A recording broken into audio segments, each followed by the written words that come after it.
কি বন্ধুরা, ফুচকা ভালোবাসে না এরকম কেউ কি আছে নাকি? কারা কারা ভালোবাসো বলো। দূর ভাল লাগছে না। পুজোটা কি তাড়াতাড়ি চলে গেল, আবার লক্ষ্মী পুজোটাও চলে গেল। আর শ্যামামা আসছে আর কটা দিনের অপেক্ষা।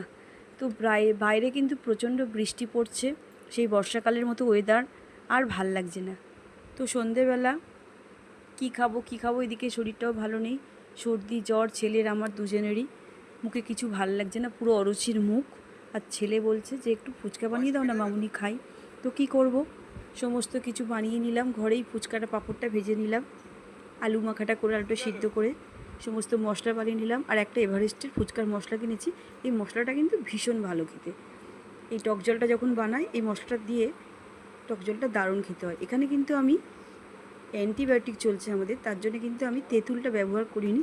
সামান্য একটু গন্ধরাজ লেবু দিয়েছি, যেটা আমার মায়ের গাছের, আমার মা দিয়েছিল বাপের বাড়ি থেকে আসার সময়। আর এই লেবুটা আমি গেলেই মায়ের গাছ থেকে নিয়ে আসি, ভীষণ ভালো। লেবুটার গন্ধটাও যেরকম, আর খেতেও খুব সুন্দর। তো ছেলে তস হয়েছে না, বারবার বলছে মামুনি দাও মামুনি দাও। তো আমার প্রায় রেডি হয়ে এসছে, এবার জাস্ট মাখাটা করব আর ওকে খেতে দেব।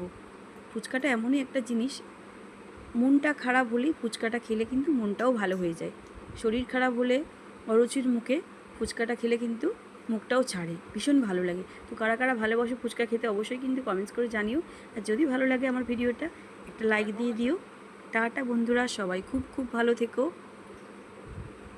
শুভ সন্ধ্যা।